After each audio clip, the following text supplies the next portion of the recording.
Hello, wonderful people. It is another Sit Down with Sam podcast.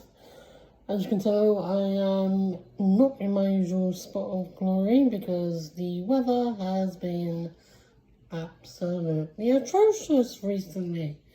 And it's going to be, for the next 6-7 days, I think, it's literally all rain. So I was like, I gotta record a podcast because I'm genuinely keeping up with these, and I'm genuinely happy in the fact of recording these because I've spoken about this before, but I've done podcasts before where I haven't fully committed to the fact of week in, week out, having ideas, doing this, doing that, and that is failure.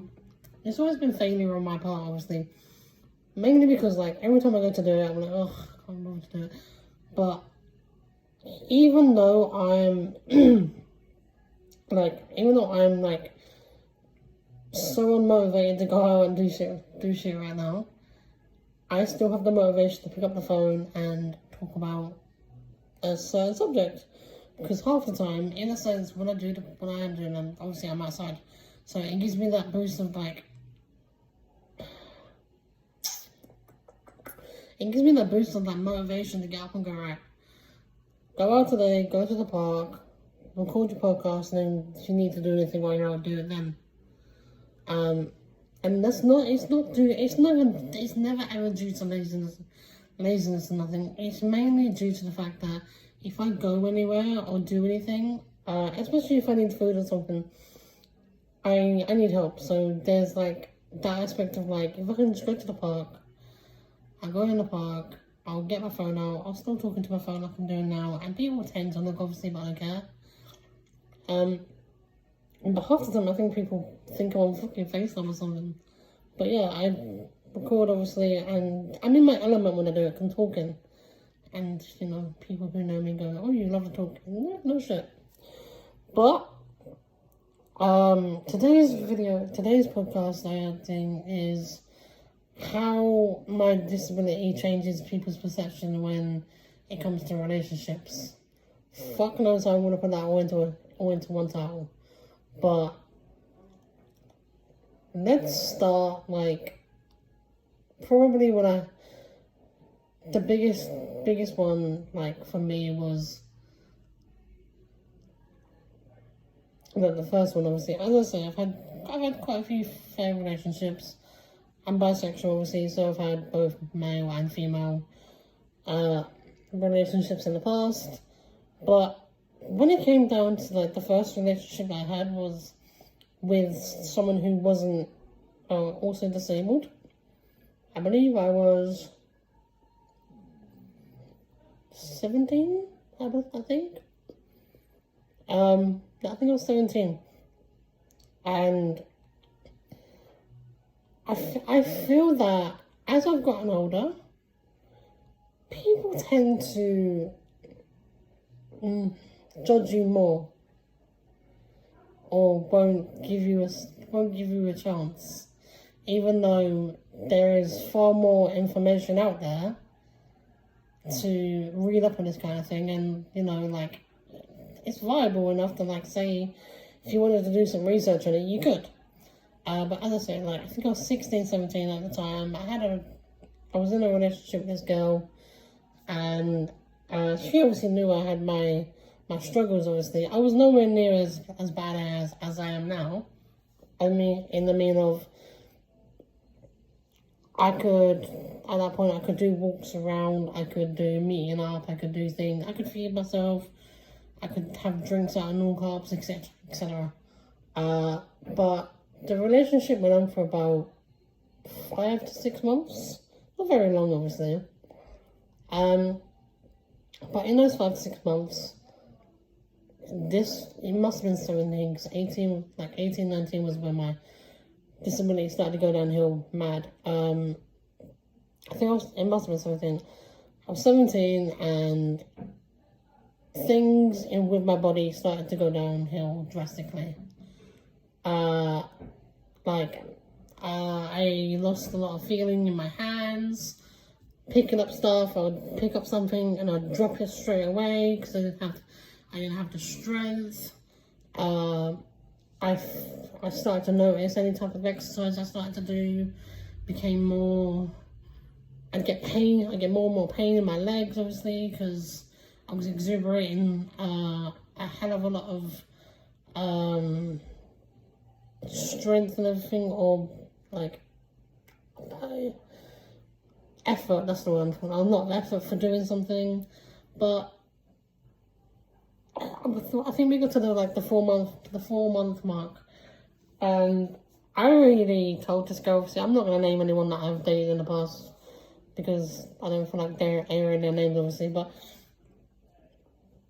when we had this relationship, in like the first month, I basically let her know, like, I don't know when it will happen, but at some point in my life, it could be tomorrow, it could be next week, it could be in a year's time, it could be 5 years' time.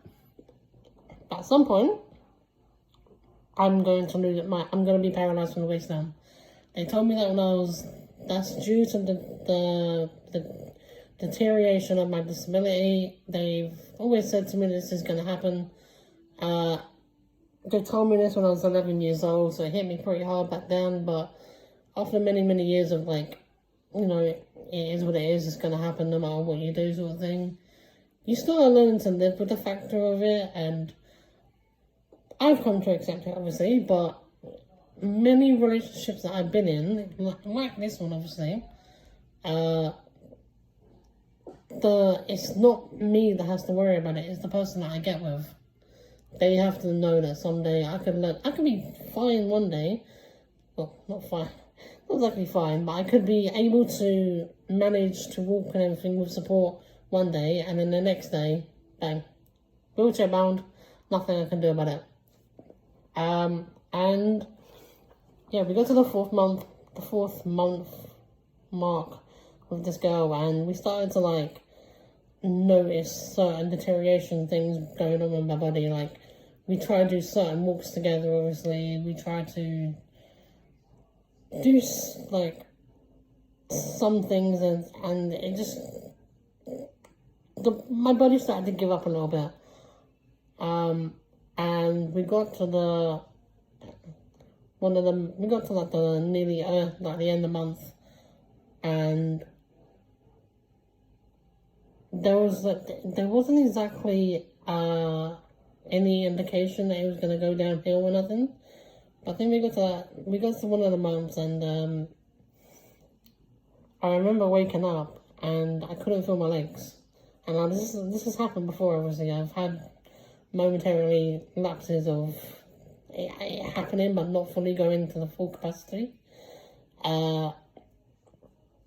But in that moment, obviously, it all became a little bit real for her that this was a thing. And,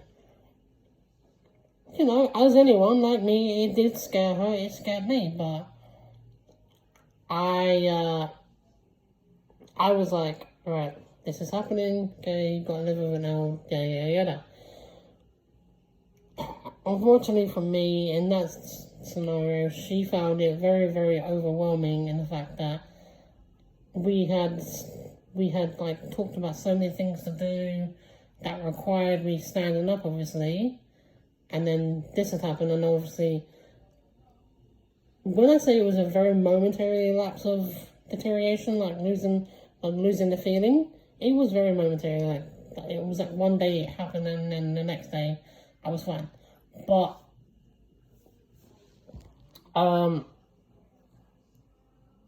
as I say, it only takes like one particular second for it to happen, and it can change someone's perception of, do they want to continue this relationship or not, because this is what's to come one day.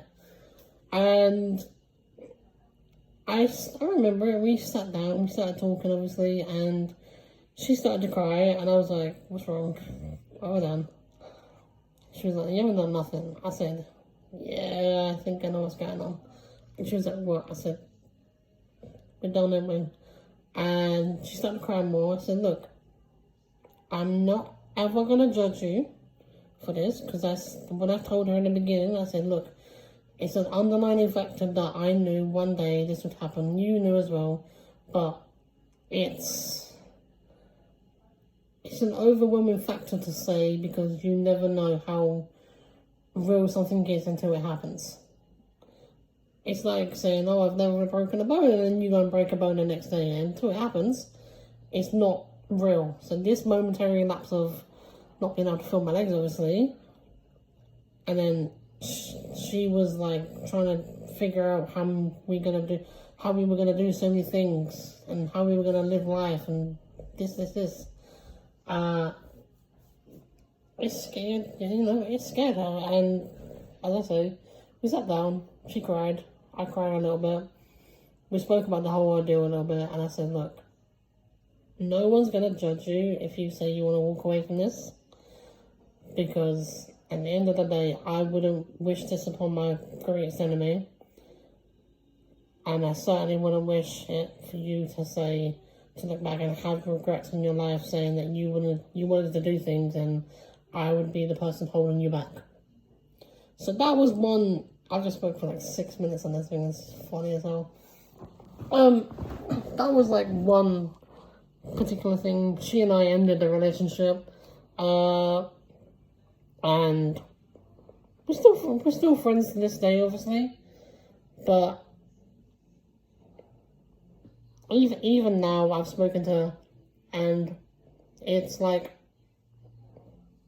in her mindset is like, yeah, it's not nothing of horribleness or like being horrible or distasteful to the fact, but she's led a life where there's, even with COVID going on, there's so many things in her head that once COVID isn't a thing she wants to go and do, so many of them things require having your legs to do them and having the ability to go out and just do these things, which I fully understand, which is fine. So that was like the first real, like, step back in a sense where that happened. The next one was, I think I was in college, my second year, or it might have been my first. So I was like 18 or 19. I was dating a girl who had also had a disability, and she did use a wheelchair, but she could use a support system to get her out and about, which was fine. But again, at this point my body was slowly going downhill more and more, so it was becoming more and more apparent to me that it could happen at any moment. And again, things happen in the sense of people aren't really ready for that kind of thing. And even though she had an underlying disability herself, it's not up to ask someone who's got a disability like that to take on your disability as well. But, okay, so those were two great ones. But I've had relationships in the past which have only lasted, I wouldn't even call them relationships. I've had things with people where I've been interested in them, they've been interested in me, and sometimes, like, the majority of the time, if I'm talking to someone, I'll up and say, look, I have a disability, I'm in a wheelchair, I have this. Majority of the time, people tend not to talk to you. But there's the occasional time you'll get someone talking to you, obviously, and I'm not overly brandish on saying, right, look, I have this underlying disability, one day I'm going to wake up and I can't feel my legs. Because that's so unfucking nerving to tell someone. Because once you tell them, it's out there forever. They literally know that that's going to happen one day. So, I know it's kind of bad now, but it takes me a lot to tell someone that kind of information. But I've had instances where I've told people this and they completely stopped talking to me because of it.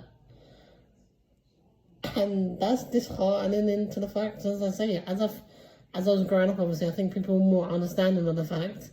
But now, as people are getting older, obviously, they've got these aspirations and ideas, but they don't take into the fact that I'm still a human being. I have emotions, and these type of things proper knock my confidence in a sense.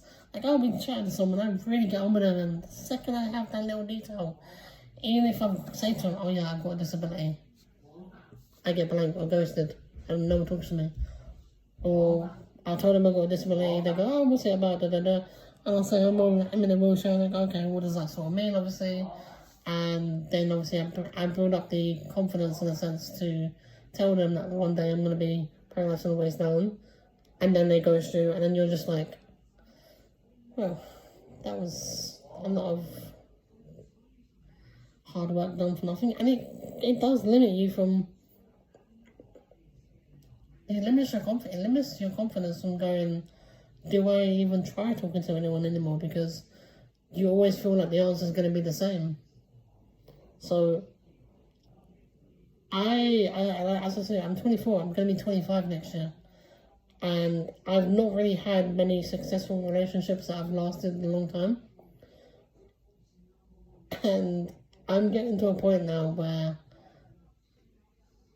I'm pretty sure that the next relationship I get in is literally going to have to be the one person I'm spending the rest of my life with.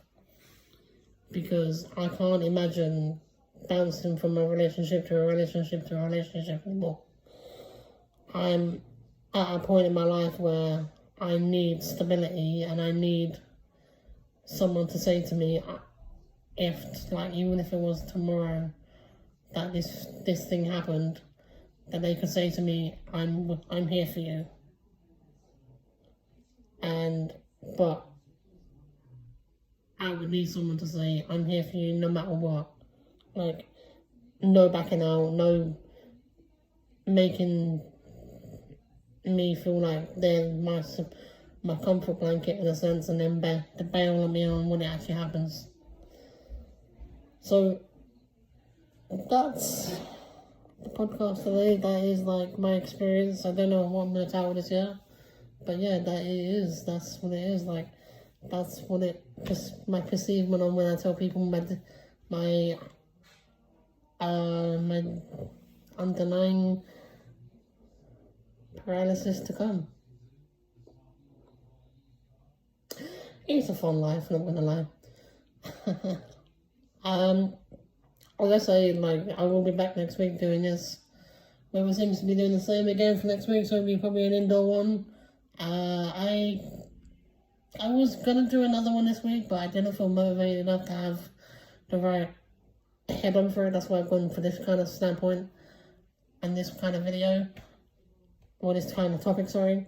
If you are liking these type of videos, please tell me, and I will more or not be back with another one. Please subscribe if you are new. Please like the videos, and please feel free to give me any ideas you want me to discuss, because as much as I'm getting ideas, I am kind of rolling through them, and every time I do one, I click it off my list. So if there's if there are any ideas that you have, write and tell me, and I'll try and cover them the best I can. But until next week, I bid you adieu.